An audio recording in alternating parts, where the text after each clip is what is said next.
வணக்கம்,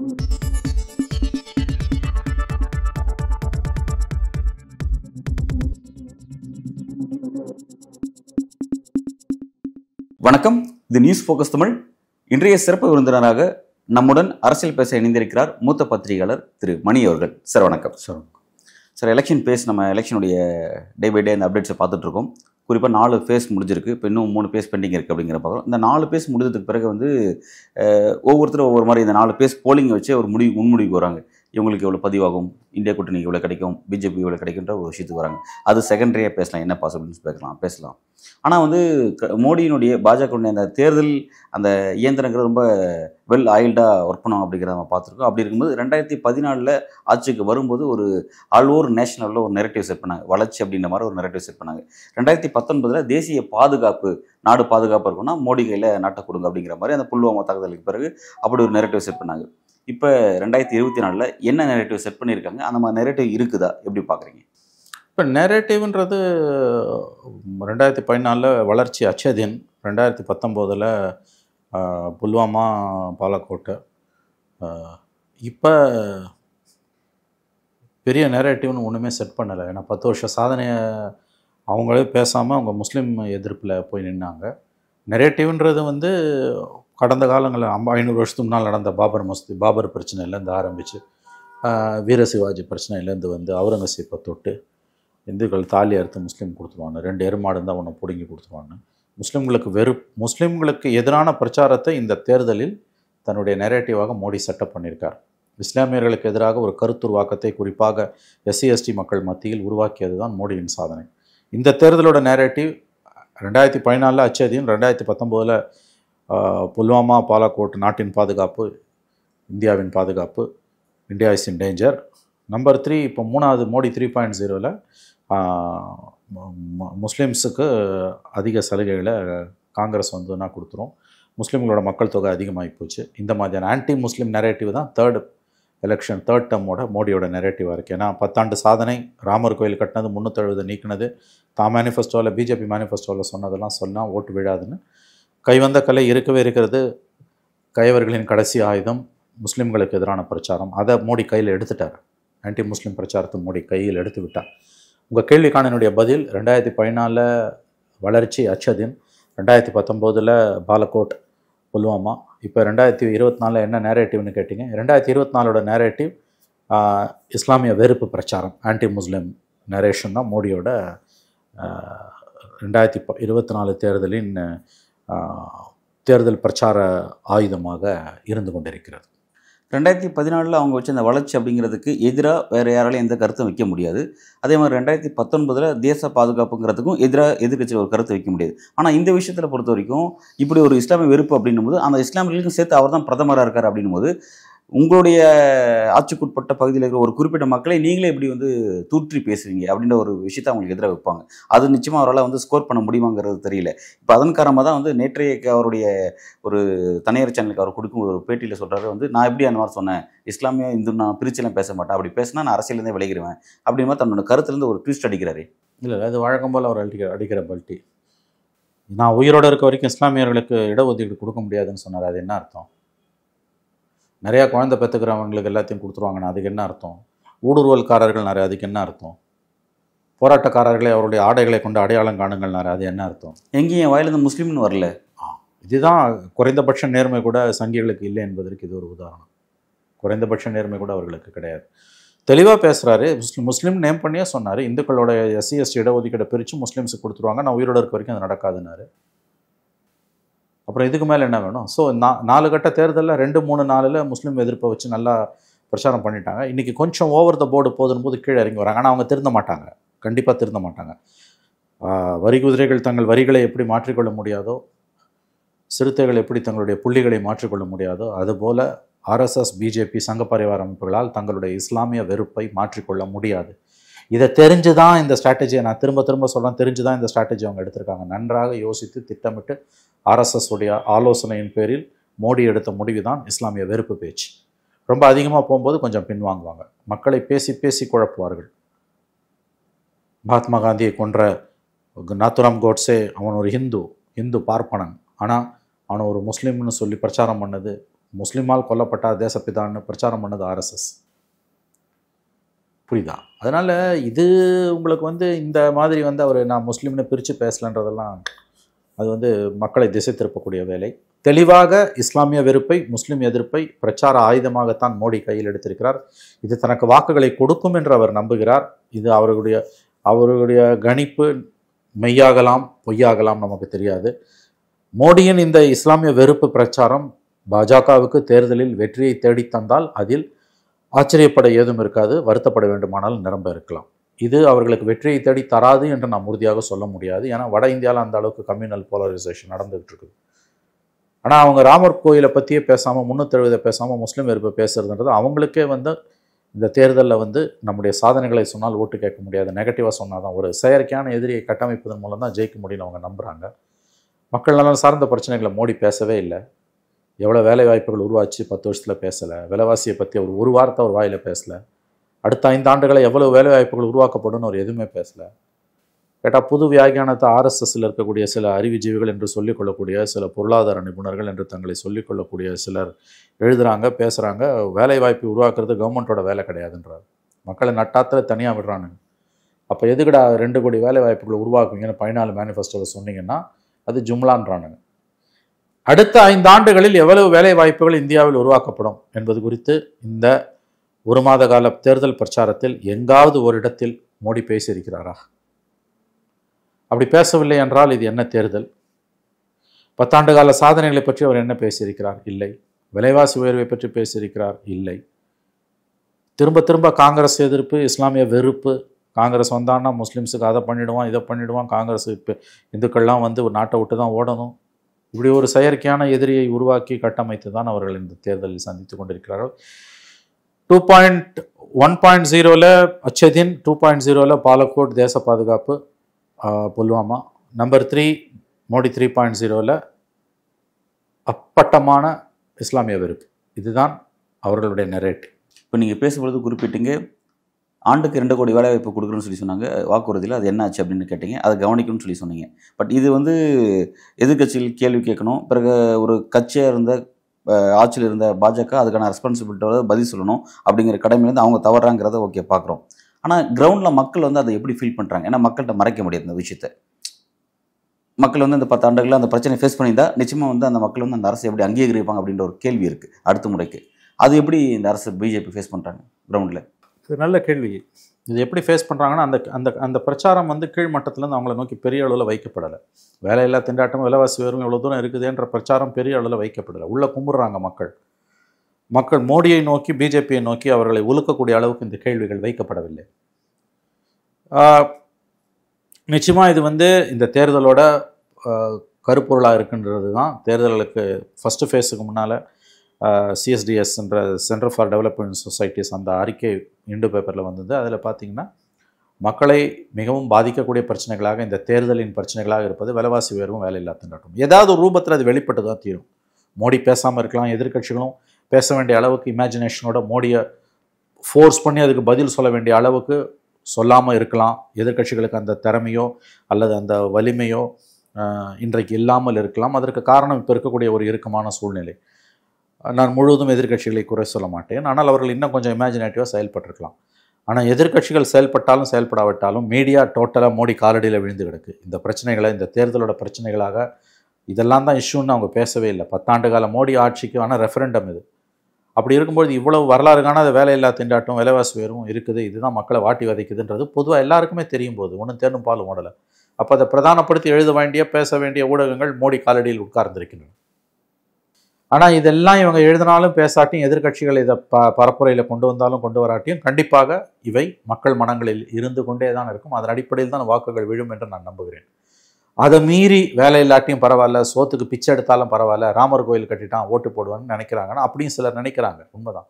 ஆனால் அவருடைய எண்ணிக்கை பெரும்பான்மையாக இல்லை, குறைந்து தான் காணப்படுகிறது. அது நாம் ஆறுதல் கொள்ள வேண்டிய விஷயம். ஆகவே எதிர்க்கட்சிகள் பேசினாலும், மீடியா பேச வேண்டிய அளவுக்கு பேசாமல் இருந்தாலும், விலைவாசி உயர்வும் வேலையில்லா திண்டாட்டமும் கண்டிப்பாக இந்த தேர்தலின் கருப்பொருளாகத்தான் இருந்து கொண்டிருக்கின்றன. 10 ஆண்டு மோடி ஆட்சிக்கான ரெஃபரண்டம் இது. மோடி வேணுமா வேணாமான்னு மோடியோட செயல்பாடுகளை, மோடி அரசின் செயல்பாடுகளை நாம் சீர்தூக்கி பார்க்கிறோம். ஆகவே இந்த விலைவாசி உயர்வையும் வேலையில்லா திண்டாட்டத்தையும் பற்றி மீடியா பிளாக் அவுட் பண்ணாலும் எதிர்க்கட்சிகள் பேச வேண்டிய அளவுக்கு பேசாமல் இருந்தாலும் மக்கள் மனங்களில் அது எதிரொலித்து கொண்டே தான் இருக்கும். அதன் அடிப்படையிலும் வாக்குகள் விழலாம். ஆனால் இதை நியூட்ரலைஸ் பண்ணுறதுக்கு தான் அவங்க ராமர் கோயிலையும் மதவெறியும் கிளப்புறாங்கன்றது உண்மை. அது சில இடங்களில் வேலையும் செய்யுது. உதாரணத்துக்கு பாம்பேயில் ஒரு செக்யூரிட்டி கார்டு 18 மணி நேரம் அவருக்கு வேலையாம். அவர் சொல்கிறார், நான் சாப்பாட்டுக்கே கஷ்டப்படுறேன், குடும்பம் கஷ்டப்படுது, ஆனால் நானும் எங்கள் குடும்பமும் இந்த முறை மோடிஜிக்கு தான் ஓட்டு போடுவோம், ஏன்னா அவர் ராமர் கோயில் கட்டியிருக்காருன்றான். இதையும் ஒதுக்கி தள்ள முடியாது. அந்த மாதிரி ஒரு தனிநபருடைய கருத்தை அல்லோர் எடுத்துக்கலாமா? ஏன் நீங்கள் இப்போ உங்களுக்கு பிடிச்ச கருத்தை, மோடிக்கு எதிரான கருத்தை, தனிநபர்கள் கருத்துக்களை தானே நம்ம எல்லாருமே பேசுகிறோம். ஒரு பானை சோத்துக்கு ஒரு சோறு பதம். நமக்கு பிடிக்காத கருத்து ஒரு தனிநபரின் கருத்துன்னும், நமக்கு பிடிச்ச கருத்து ஒரு சமூகத்தின் பிரதிபலிப்புன்னு தான் நம்ம எல்லாருமே எடுத்துக்கிறோம். அப்படி எடுத்துக்காதீங்க. இது ஒரு தனிநபரோட கருத்து கிடையாது. இது ஒரு பெருந்திரள் கூட்டத்தின் ஒரு கருத்து. ஒரு பானை சோத்துக்கு ஒரு சோறு பதம். ஆனால் அந்த பானை சோறு 2014-19 இருந்த அளவுக்கு மிகப்பெரிய அளவில் பானை சோறா? மோடியை மீண்டும் ஆட்சிக்கு வரக்கூடிய அளவுக்கான வாக்கு வங்கியான்னு கேட்டிங்கன்னா அதுக்கு பதில் வேறு. ஆனால் இந்த விலைவாசி உயர்வையும் வேலையில்லா திண்டாட்டத்தையும் பெரிய பிரச்சனைகளாக நாம் கருதினாலும், அறிவுள்ளவர்களும் கருதுகிறார்கள், அது சிம்பிளி ஸ்பீக்கிங் மோடியை வீட்டுக்கு அனுப்பக்கூடிய அளவுக்கு வெகுண்டு எழுந்திருக்கிறதான்னு கேட்டால் அதுக்கான பதில் தான் கடினம். அதை தான் அவன் ஹிந்துத்வாவை வச்சு மேனேஜ் பண்ணுறான். தேர் மேனேஜிங் இட் வித் ஹிந்துத்வா. ஆகவே ஒரு பாம்பே செக்யூரிட்டி கார்டு சொன்னதை தனி மனித கருத்துன்னு ஒதுக்கி தள்ளுவீர்களே ஆனால் நீங்கள் உண்மையை பார்க்க மறுக்கிறீர்கள் என்ற அர்த்தம். ஒரு விஷயத்தில் உங்களுக்கு ரொம்ப அதிதீவிரமான ஒரு நிலைப்பாடு இருக்குன்னா, மாறுபட்ட கருத்துக்கள் எந்த ரூபத்தில் வந்தாலும் உங்கள் செவிகள் அதை கேட்காது, உங்கள் அறிவு அதை ஏற்றுக்கொள்ளாது. அது ரொம்ப தவறான ஒரு அணுகுமுறை. மோடியை குறைத்து மதிப்பிடாதீர்கள், மறுபடியும் நான் சொல்லுகிறேன். ஏன்னா மோடி என்பது தனிநபர் அல்ல. அடிக்கடி பேசுவோம்ல, Modi is the symptom not the disease. இன்றைக்கு நாட்டில் கனன்று கொண்டு எரிந்து கொண்டிருக்கக்கூடிய ஹிந்துத்வாவின் ஒரு பிரதிநிதி தான் அவர். மோடி இல்லைன்னா இன்னொரு XYZ. ஆகவே அந்த பாம்பே செக்யூரிட்டி கார்டோட கருத்தை தனிநபர் கருத்தாக பார்ப்பது, ஐம் சாரி, அது ரொம்ப வசதியாக யோசிக்கக்கூடிய தன்மை, அது ரொம்ப சுயநலமானது ஒரு சிந்தனை. அது பவர்ஃபுல்லாக அவங்களுக்கு ஹிந்துத்வாவை கையில் எடுக்கிறாங்கன்னா அதுதான் அவங்க வேலையாகும், அதுதான் பலனை கொடுக்கும்னு அவங்க நம்புகிறாங்க. ஸோ இன்றைக்கி ஒரு நெருக்கடியான கட்டத்தில் தான் நாம் நின்று கொண்டிருக்கிறோம். நிச்சயம் அவங்களுக்கு நம்பர்ஸ் குறையும். 280 மோடி 1.0வோட 282 2.0வோட 303 சத்தியமாக வரப்போகிறது கிடையாது. அமித்ஷா இன்றைக்கு குறிப்பிட்ட அவர் தான் சொல்லுவார், 400 எதுக்கு 500 விட்டு வச்சாலும் தெரியல, 543 500ன்னு சொல்லிட்டு போகலாம். அவர் கூட்டணி கட்சிகளும் கொடுக்கணும். 400 சீட் NDAன்றார் அவர். எதுக்கு அப்போ தேவநாதன் யாதவ், தமிழ் அன்புமணி எல்லாரையும் கூப்பிட்டு போய் பிரதமர் வேட்புமனு தாக்கலுக்கு கூப்பிட்டு போகிறார்? இவங்கெல்லாம் யார்? கூட்டணி கட்சியில் அவர்கள். கூட்டணி கட்சிகளை இவ்வளோ இதுக்கு முன்னால் 14-19 நீ மதிச்சியா? பயம் வருது இல்லை? ஏன்னா கூட்டணி ஆதரவு இல்லாமல் நீ ஆட்சி அமைக்க முடியாதுன்னு தெரிஞ்சு போச்சு. அது அவ்வளோ பயத்தின் சிம்டம்ஸ் அப்படின்னு பார்க்கணும். எக்ஸாக்ட்லி, பயத்தின் வெளிப்பாடு, அச்சத்தின் அறிகுறிகள் தான் இவை எல்லாம். அப்படித்தான் நீங்கள் இதை பார்க்க வேண்டும். அச்சப்பட்டிருக்காரு அப்படிங்கிறத பலரும் சொல்கிறாங்க. ஏன்னா தேர்தல் ஆரம்பிக்கிறதுக்கு முன்னாடி இருந்த பாஜகவுக்கு இருந்த அந்த கான்ஃபிடன்ஸ் 3 பேஸ் 4 பேஸ் முடிஞ்சதுக்கப்புறம் அவங்ககிட்ட இல்லை. ரெண்டாவது, இந்த அளவுக்கு வெறுப்பு பிரச்சாரத்தில் நாட்டினுடைய பிரதமர் ஃபேஸ் அவரே டைரெக்டாக அதை ஹேண்டில் பண்ணுறதுங்கிறது உண்மையிலே அவருடைய வெற்றிக்கு அது ஒரு பெரிய சர்க்கிளாக மாறுது அப்படிங்கிற மாதிரி கருத்துக்களை முன் வைக்கிறாங்க. அப்படின்னும் போது அது பயத்தோட சிம்டம்ஸ் அப்படிங்கிறது அவங்களும் ஒத்துக்கிறாங்க. அதை நோக்கி அவங்க பேசுறதை குறைச்சிட்டாங்க, 400 பேசுறதை குறைச்சிக்கிட்டாங்க அப்படிங்கிற ரியாலிட்டி வராங்க. அப்படி இருந்தும் கூட பாஜக இந்த முறை வெற்றி வாய்ப்பு அவங்க தான் பெறுவாங்களா அப்படிங்கிற இடத்துக்கு அதை நம்ம அதை பேசலாமா? அது எப்படி நகரும்னு பார்க்கலாம். யானை படுத்தா குதிரை மட்டும். இப்போ அவங்க 300 சீட்டு ஜெயிச்சிட்டாங்க, அது பீக். அதில் ஒரு 70-80 சீட்டு குறைஞ்சா கூட 220 to 230. எங்கேயாவது ஒரு இடத்துல ராகுல் காந்தி பிஜேபி 150 தாண்டாது 180 தாண்டாது இப்படிலாம் பேசிகிட்டு இருக்காரு அவர். எங்கேயாவது ஒரு இடத்துல பிஜேபி 150 தாண்டாதுன்னு கடைசியாக பேசினார் அவர். எங்கேயாவது ஒரு இடத்துல காங்கிரஸ் எவ்வளோ தாண்டுன்னு அவர் பேசியிருக்காரு. சரி, அவன் 150 தாண்ட மாட்டான், நீங்கள் எவ்வளோ தாண்டுவீங்க? அவர்களும் 150 தாண்ட போகிறது கிடையாது, பிஜேபி 150 தாண்ட போகிறது கிடையாது. உங்கள் ஆர்குமெண்ட் படியே வச்சுப்போம். இந்தியா கூட்டணி ஆட்சி அமைக்குன்னு குறிப்பிட்றாங்க. அவங்க நீங்கள் எவ்வளோ வாங்குவீங்க? நீங்கள் எவ்வளோ தாங்குவீங்க? காங்கிரஸ் எவ்வளோ வாங்கும்? அந்த ஸ்பெசிஃபிக் நம்பரில் பேச அப்புறம் அவங்கள மட்டும் சொல்கிறீங்க. அவங்க தானே 400 சிங்கிள் லார்ஜஸ்ட் பார்ட்டின்னு நீ சொல்கிறதால அவங்க தான் நிற்கிறாங்க. 400ன்றதுனால நீங்கள் அதை பேச நம்பரை சொல்கிறோம். காமன் மேனிஃபெஸ்டோ விளைய முடியலையாங்க இந்தியா கூட்டணியால். இவ்வளோ பெரிய ஒரு போராட்டம் இது, தர்ம யுத்தங்க, இது சந்தேகமே இல்லை. குருக்ஷேத்திர யுத்தம் தான் இது, மகாபாரதத்தில் நடந்ததில். தர்மத்துக்கும் அதர்மத்துக்குமான சண்டை தான் இன்றைக்கி இந்தியாவில் நடக்குது, மாற்று கருத்துக்கு இடமில்லை. ஒரு காமன் மேனிஃபெஸ்டோவை ஏன் உங்களால் வெளியில் விட முடியல? அப்புறம் நீங்கள் நாட்டை எப்படி ஆளுவீங்க? இந்த கேள்வி கீழே வருது. இந்த கேள்வி கீழிருந்து வருகிறது. 2004 மாதிரி 1989 மாதிரி 96 மாதிரியான சூழ்நிலை இப்போ இல்லை. மக்கள் வந்து அப்போல்லாம் வந்து ஆல்டர்னேட்டிவ் இல்லாமலே மக்கள் ஆட்சியை மாற்றினாங்க. 89, 96, 2004 அந்த மாதிரி இந்த ஜென்ரேஷன் கிடையாது. This generation is different. அப்போ நீங்கள் தலைவர்களை சொல்லாட்டி ஒரு காமன் மேனிஃபெஸ்டோ இருந்திருக்கணும்ல. மினிமம் ப்ரோக்ராம் அடிப்படையில் தான் common manifesto, common minimum program அடிப்படையில் கவர்மெண்ட் இருந்த மாதிரி, வாஜ்பாய் கவர்மெண்ட்டு, மன்மோகன் சிங் கவர்மெண்ட் இருந்த மாதிரி தான் இப்போ நம்ம பேசுகிறோம், விரும்புகிறோம். ஒருவேளை மோடிக்கு ஆல்டர்னேட்டிவ் வந்தோன்னா சிஎம்பி வரும். பட் ஒரு காமன் மினிமம் ப்ரோக்ராம், ஒரு காமன் மேனிஃபெஸ்டோ இல்லாமல் எப்படி எலெக்ஷன் சந்திக்கிறீங்க? அது வரக்கூடிய ஒருவேளை ஆட்சி மாற்றம் ஏற்பட்டால் மிகப்பெரிய சவாலை இந்தியா கூட்டணி சந்திக்கும். எழுதி வைத்துக் கொள்ளுங்கள். ஆட்சி மாற்றம் நடந்தால் ஒரு மிகப்பெரிய சவாலை சந்திக்கும். கடந்த காலங்களில் நான் காங்கிரஸ் கவர்மெண்ட்ஸ் வந்த பொழுதெல்லாம் சந்தித்ததை விட மிக அதிகப்படியான சவாலை இந்தியா அலையன்ஸ் சந்திக்க வேண்டியிருக்கும். இடஒதுக்கீடு, சாதிவாரி கணக்கெடுப்பு ஒரு பெரிய நெருடலான விஷயமா இந்தியா கூட்டணிக்குள்ளே இருக்குது. மமதா பானர்ஜி தேர்தல் அறிக்கையில் அதை சேர்ப்பதை விரும்பவில்லை. அதனால தான் அது தேர்தல் அறிக்கையை வேணான்னு முடிவு பண்ணது தான். 10 years இந்த கவர்மெண்ட் இருக்குது. இந்த கவர்மெண்ட்டு போய் தீரணுன்றதில் மாற்று கருத்துக்கு யாருக்குமே இடம் இருக்க முடியாது. பட் ஆல்டர்னேட்டிவ் பற்றின சரியான ஒரு புரிதல் வந்து எங்ககிட்ட நாங்கள் ஒழுங்காக இருப்போம்னு மக்களுக்கு என்ன சமிக்கையை இந்த கூட்டணி கொடுத்துருக்கு. நான் சொல்கிறது புரியுதில்லை. இந்த அரசு வீட்டுக்கு அனுப்பப்பட வேண்டும். மோடி அரசு இந்த தேர்தலில் தோற்கடிக்கப்பட்டு வீட்டுக்கு அனுப்பப்பட வேண்டும். மோடிக்கு சற்றே ஓய்வு கொடுக்க வேண்டும். இதிலெல்லாம் மாற்று கருத்து இடமே இல்லை. ஈவன் 1 year இந்த கவர்மெண்ட் வந்துன்னா கூட அது நல்லது தான் இந்தியாவுக்கு. இந்த கண்டினியூட்டி உடையும் நல்லது. ஆனால் அதை செய்யறதுன்றது அவ்வளோ ஈஸியான விஷயம் கிடையாது. அப்போ நீங்கள் மக்கள், ஏன்னா இன்றைக்கி மக்களில் ஒரு தரப்பினர், தமிழ்நாடு இருக்க மாதிரி இந்தியா பூரா மோடி எதிர்ப்பு கிடையாது. இதை ஞாபகம் வச்சுக்கோங்க. தமிழ்நாட்டில் இருக்க மாதிரி, கேரளாவில் இருக்க மாதிரி, குறிப்பாக தமிழ்நாட்டில் இருக்க மாதிரியான ஆன்டி மோடி சென்டிமெண்ட்ஸ் இந்தியா பூரா கிடையாது. மோடியை பிடிக்கல, ஆனால் எதிர்க்கட்சிகள் ஓட்டு போட விரும்பாமல் வீட்டிலே இருக்கவனு இருக்கான். அழற்சி வந்திருக்கு. அப்போ எங்களால் இந்த ஆட்சியை மாற்ற முடியும், இந்தியா அலையன்ஸ் பதவிக்கு வரும்னு உறுதியாக தலைவர்கள் எல்லாரும் பேசணும். பேச வேண்டிய அளவுக்கு அவங்க பேசுகிறாங்க. ஆனால் பேச வேண்டிய அளவுக்கு பேசலை. அந்த நம்பிக்கையை மக்கள் மன்றத்தில் விதைப்பதற்கு நீங்கள் முக்கியமாக செய்ய வேண்டியது ஒரு காமன் மேனிஃபெஸ்டோ. இல்லை, இப்போ என்னோட கேள்வி என்னன்னா, இப்போ காமன் மேனிஃபெஸ்டோ அப்படிங்கிறது ஒரு இன்டெலெக்சுவல்ஸு, பத்திரிகையாளர்கள், அரசியல் விமர்சகர்கள் அதை நோக்கி பார்க்குறாங்க. அது தேவையான காமன் மக்கள் பார்க்குறாங்க. கலைஞர் வந்து இலவச வண்ண தொலைக்காட்சி பெட்டி யாருக்கு? அறிவுஜீவிகளுக்கா அல்லது தெருவில் இருக்க பிளாட்ஃபார்த்தில் இருக்கவனுக்கா? எல்லாருக்கும் தெருவில் இருக்கவனுக்கும் தான் சேர்த்து தான் கொடுத்தாரு கலைஞர். எல்லாருக்கும் கொடுத்தாரு. பச்சவன், படிக்காதவன், காங்கிரஸ், கம்யூனிஸ்ட், திமுக, அதிமுக, எவன் எந்த தெருப்புழுதியோ எல்லாருக்கும் சேர்த்து தான் கொடுத்தாரு. யூனிவர்சலாக தான் நீங்கள் கொடுக்க முடியும். இப்போ சொல்கிறாருல, ராகுல் காந்தி மகாலட்சுமி ஸ்கீம்னு கொண்டு வராங்க. வறுமை கோட்டு கீழே இருக்கக்கூடிய ஏழை பெண்களுக்கு ஆண்டுக்கு 1 லட்சம் ரூபாய். இப்போ பேசுகிறாரு, ஜூலை 1ஆம் தேதி உங்கள் பேங்க் அக்கௌண்ட்டை செக் பண்ணுங்கள், 8,000 சொச்சம் ரூபாய் வந்திருக்குன்றார். எப்படி கொடுக்க போகிறானுங்கன்னு தெரியாது. ஆனால் சொல்கிறாருல்ல, அது கண்டிப்பாக எடுப்படும், ஓரளவுக்காவது எடுப்படும் நம்புகிறேன். அதே மாதிரி ரொம்ப முக்கியமான விஷயம் இந்த மேனிஃபெஸ்டோவில், காங்கிரஸ் மேனிஃபெஸ்டோ, கல்வி கடன் முற்றிலுமாக மார்ச் 1ஆம் தேதியோட வட்டியோடு சேர்த்து ரத்து செய்யப்படும். அதிகபட்சம் 5,000 கோடி தான்றாங்க. அருமையான விஷயம். அந்த மாதிரி வந்து நலத்தட்ட வேலை வாய்ப்புகளை பற்றி சொல்கிறாங்க. 30 லட்சம் வேலை வாய்ப்புகளை பண்ண முடியும் அரசு. ஆமாம், அந்த மாதிரி அதை ஏன் வந்து ஒரு காமன் மேனிஃபெஸ்டோவாக கொண்டு வர முடியல? அப்புறம் சாதிவாரி கணக்கெடுப்பு கொண்டு வராங்க.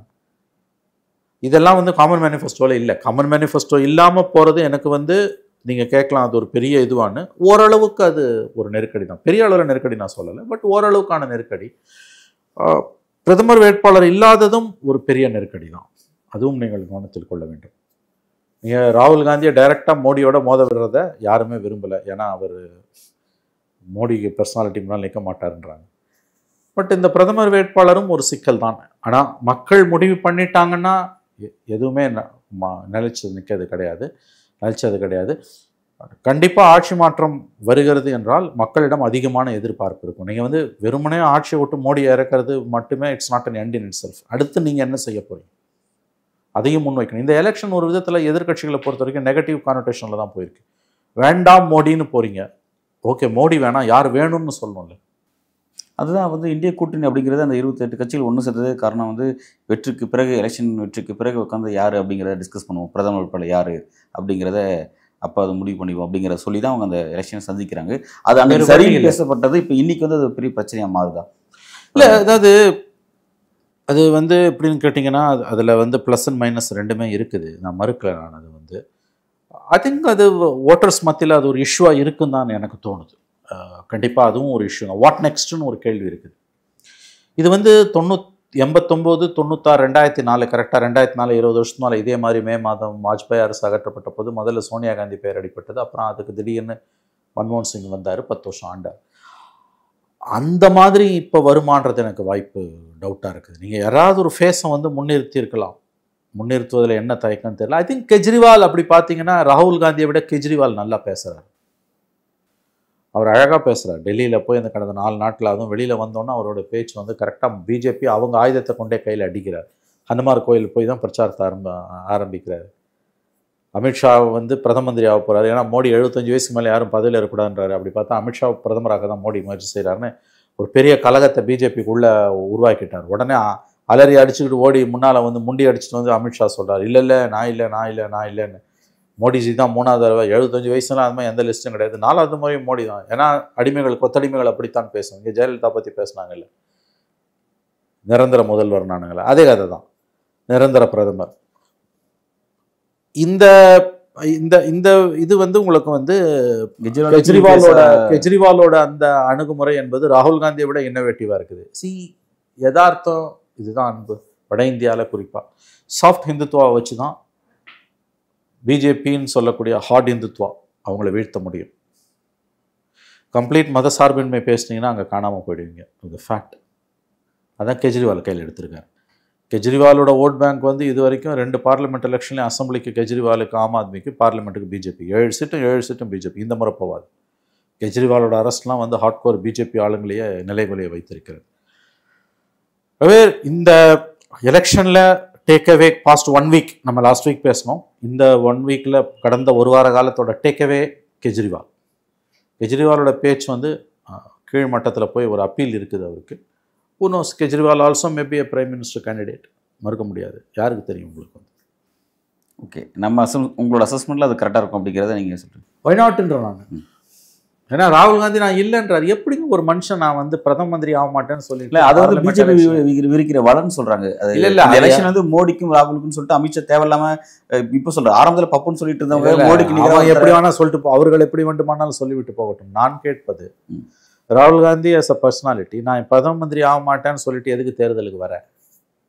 பதவிக்கு எம்பின்னா நீ பிரதம மந்திரி. அது இந்திய கூட்டணி சேர்ந்து அந்த வாய்ஸ் ரைஸ் பண்ணா ஓகே நான் ஏற்றுக்கிறேன் பாரு. அது வெளியிலேருந்து வர வாய்ஸ் இருக்குல்ல, அதுக்கு வந்து எதுக்கு நம்ம வந்து இந்திய கூட்டணிங்கிற சில சாக்ரிஃபிகேஷன், அது காங்கிரஸுடைய பல தியாகத்துக்கு அப்புறம் தான் இது உருவாகுது. அப்படி இருக்கும்போது எதுக்கு இப்போ நம்ம இந்த விஷயத்தை நம்ம எடுத்து அதன் மூலம் இவங்க இதை பேச போகிறதும் கிடையாது. இனிமேல் 3 ஃபேஸ் முடிஞ்சிச்சு. இன்னும் 10 நாள் தான் உங்களுக்கு எலெக்ஷன் வந்து, இன்னும் 15 days உங்களுக்கு. யூசி நான் சொல்ல வர்றது வந்து எதெல்லாம் வந்து லெக்யூனாவாக இருக்குது, எதெல்லாம் உங்களுக்கு அங்கே இஷ்யூஸாக இருக்குது நீங்கள் கேட்குறீங்க, அதுக்கு நான் சொல்ல வரேன் நான். These are all the issues.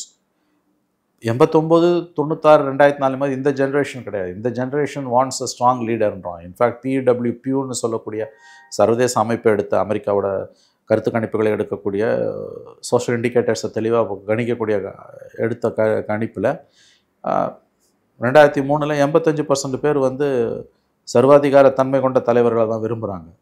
2023 எடுத்த சர்வேல அத்தாரிட்டேரியன் லீடர்ஸை தான் விரும்புகிறாங்க. அப்போ நீங்கள் ஓரளவாவது வந்து நீங்கள் வந்து அக்ரெசிவாக நான் தான் முன்னால் வந்து பிரதான கட்சி இந்தியாவில் 19 கோடி வாக்குகளை 19% வாக்குகளை வாங்கிய ஒரு கட்சி இன்னார் தான் பிரதமர் என்று சொல்லாமல் தேர்தலை சந்திப்பது கண்டிப்பாக ஒரு பலவீனம் என்று தான் நான் கருதுகிறேன். ஏன்னா எதிர்த்தரப்பு பவர்ஃபுல்லாக இருக்குது, ஞாபகம் வச்சுக்கோங்க. இது வந்து 1989, 96, 2004 இருந்த தலைமுறை கிடையாது. இது வேறு தலைமுறை. It's a different generation. அதனை அவங்கள 2000 கிட்ஸு 2K கிட்ஸு மில்லினியல்ஸ் எப்படி சொன்னீங்கனாலும் இட்ஸ் அ டிஃப்ரெண்ட் ஜென்ரேஷன். ஆகவே அது ஒரு நெருக்கடி தான். பட் இது எல்லாத்தையும் மீறி மக்கள் முடிவு செய்துட்டாங்கன்னா அன்பு யாரும் ஒன்றும் மாற்ற முடியாது. ஆட்சி மாற்றம்ட்டாங்கன்னா அவ்வளோதான், ஃபினிஷ்ட்.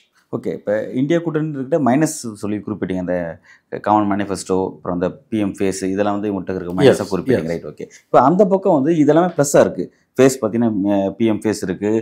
பிறகு வந்து அவங்களுக்கு என்னென்ன அவங்க மேனிஃபெஸ்டோ பெருசாக கவலைப்படுறதே கிடையாது. அவங்க வேறு மாதிரியான அரசியல் செய்கிறாங்கிறது ஓகே, ரைட். அப்படி இருந்து எதுக்கு அவங்களுக்கு அந்த பயம்? இந்த அது ஜெயிச்சா பத்தாது, 272+ வாங்கணும். ஓகே, அதுதான் நான் திரும்ப பேசுறது. ஜெயிக்கிறது முக்கியம் இல்லை, சிங்கிள் லார்ஜஸ்ட் பார்ட்டியாக முக்கியம் இல்லை. நம்பர்ஸ் 272 ப்ளஸ் வந்தால் தான் இப்போ ஆடின ஆட்டத்தை ஆட முடியும். அது ஒரு சீட்டு குறைஞ்சதுனா கூட மோடிக்கு பிஜேபிக்கு உள்ளேருந்து பெரிய சவால் வரும். 230 220 போச்சுன்னா கூட்டணி கட்சிகளோட தான் வரணும். நவீன் பட்நாயக், சந்திரபாபு நாயுடு, ஜெகன் ரெட்டி இவங்கெல்லாம் வரும்பொழுது கண்டிப்பாக அவங்களாம் வந்து இப்போ ஆடுற பிஜேபியோட இந்த ஆட்டத்தை, சதுர ஆட்டத்தை அவங்க விரும்ப மாட்டாங்க. நீ ஒன் நேஷன் ஒன் எலெக்ஷனு, ஒரே நாடு ஒரே தேர்தல், ஒரே கட்சி ஒரே உணவு ஒரே மொழி, இந்த பருப்பெல்லாம் அங்கே வேகாது. அவன் இதெல்லாம் தூக்கி ஓரம் வையணும். கண்டிப்பாக காமன் மினிமம் ப்ரோக்ராம் கேட்பான். வாஜ்பாய் காலத்தில் இந்த மாதிரி பொது சிவில் சட்டத்தை பற்றி பேச மாட்டேன், ஒரே நாடு ஒரே தேர்தலாம் இப்போதைக்கு கிடையாது, இந்தி மொழியை திணிக்க மாட்டோம், இந்த மாதிரியான கோரிக்கைகள் கண்டிப்பாக வரும். அப்படி வந்துச்சுன்னா நமக்கு அது அசிங்கம். இப்போ இந்த 10 வருஷம் பண்ண ஆட்சாட்டியத்தை பண்ண முடியாதுன்ற கவலையில் தான் பிஜேபி, மோடி, அமித்ஷா அவர்கள் அச்சத்தின் பார்ப்பட்டு இதெல்லாம் பேசுகிறாங்க. வெற்றி பெறுவதற்காகவே இருக்கக்கூடிய ஒரு கட்சி அப்படிங்கிறது பாஜக சொல்லுவாங்க. எலெக்ஷன் வெற்றி தான் அவங்களுக்கு வந்து பாலிட்டிக்ஸே அவங்களுக்கு அங்கே தான் ஸ்டார்ட் ஆகுது அப்படிங்கிறத சொல்லப்படுது. அப்படி இருக்கும்போது இப்போ இந்த இடத்துல அவங்களுக்கு சில இடத்துல இந்த 272ங்கிற அது வாய்ப்பு இல்லை, அதை நம்ம கைவிட்டு நடுவதுக்கான வாய்ப்புகள் இருக்குது அப்படிங்கிற மாதிரி சில சிம்டம்ஸ் வரும்போது அதை தடுப்பதற்கு அவங்க எடுக்கக்கூடிய முயற்சிகள் என்ன? இன்னும் 3 பேர் தான் இருக்குது, 163 தொகுதி தான் இன்னும் பெண்டிங் இருக்குன்னு பார்க்குறோம். இப்போ இது வரையும் இப்போ நடந்து முடிஞ்சது. இப்போ இனி வரக்கூடிய இடத்துல இருந்து என்ன விஷயத்தை மாற்றி அமைக்க போகிறாங்க, எது வரைக்கும் நகர போகிறாங்க, வெற்றி நோக்கி எது வரைக்கும் எந்த எல்லை வரையும் நகருவாங்க? இனிமேல் பெருசாக அவங்க ஒன்றுமே பண்ண முடியாது, கோர்ஸ் கரெக்ஷன் பண்ண முடியாது. மக்கள் முடிவு பண்ணிட்டாங்கன்னா அவங்க வீட்டுக்கு போயிடுவாங்க. போன பேட்டர்ன் இப்போ போகிற பேட்டர்ன் அப்படியே தான் முடியும். இனிமேல் அந்த தகுடு தத்தம், தில்லலங்கடி வேலை இதெல்லாம் செய்ய முடியாது. புல்வாமா, பால்கோட்லாம் இனிமேல் அந்த பருப்பெல்லாம் இனிமேல் வேவாது. அப்படி ஏதாவது இயற்கையாக நடந்தாலும் யாரும் நம்ப மாட்டாங்க, இவனுங்க தான் பண்ணியிருக்கானுங்க எலெக்ஷனுக்காகன்றவாங்க. அதனால் ஏதாவது செய்து இனிமேல் வெற்றி பெற முடியுமான்னு அவங்க பார்த்தாங்கன்னா அதெல்லாம் செய்ய முடியாது. வேற பெரிய அளவில் கலவரங்கள் எனக்கு அதுவும் அதுக்கெல்லாம் வாய்ப்பு குறைவுன்னு தோணுது. அப்படிலாம் அவங்க போனாங்கன்னா இந்தியன் சிஸ்டம் கிரஷ் பண்ணிவிடுவாங்க. இப்போ இன்றைக்கு கூட நியூஸ் சொல்லியே இருக்குது, பொருளாதார வல்லுநர் பரகல பிரபாகர் அவர் கருத்து தெரிவிச்சிருக்காரு, வயருக்கு இன்டர்வியூ கொடுத்துருக்காரு. பிஜேபி வந்து மோடி தோற்று ஆட்சி மாற்றம் நிகழறதுக்கான அந்த சூழல் வரும்போது ஜூன் 4ங்கிறது இயல்பான நாட்களாக கடக்காது, அன்றைய நாட்கள் வந்து ஒரு மிகப்பெரிய ஒரு கலவரமே நாடு சந்திக்கும் அப்படின்றத எனக்கு வந்து அதில் பரிபூர்ண உடன்பாடு இல்லை. அப்படி இந்தியான்ற கண்ட்ரி வந்து ஒரு தேர்தலோட வந்து even if it BJP wins, ஒருவேளை பிஜேபி ஜெயிச்சதுன்னா கூட அதோட இந்தியா முடிஞ்சிடும் நான் நம்பலை. கண்டிப்பாக வந்து இந்தியா வில் பவுன்ஸ் பேக். அடுத்த தேர்தலில் வந்துடும்.